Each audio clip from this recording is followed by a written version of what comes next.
बेटी हो रही आज पराई, बाबुल दे दो कन्यादान।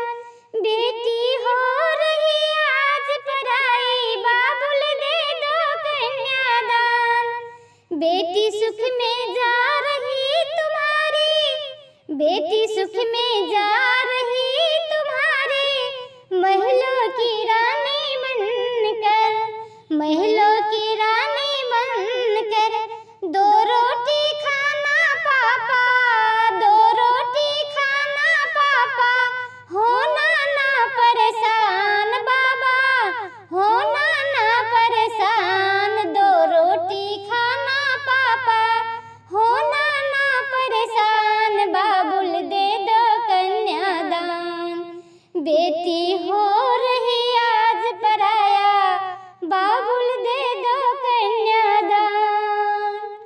सास ससुर की सेवा करूंगी, सास ससुर की सेवा करूंगी, कुल की लाज रखूंगी, रखूंगी दोनों कुल के नाम, बाबुल दे दो कन्यादान।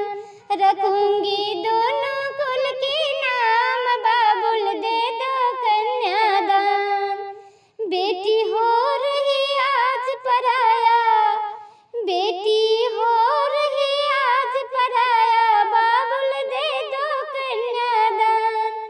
बेटी होती है 2 दिन का मेहमान, बेटी होती है 2 दिन का मेहमान।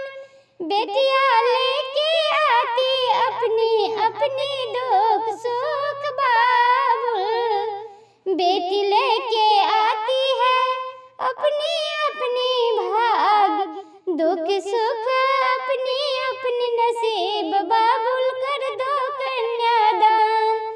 दुख सुख अपना अपना नसीब, बाबुल दे दो कन्यादान।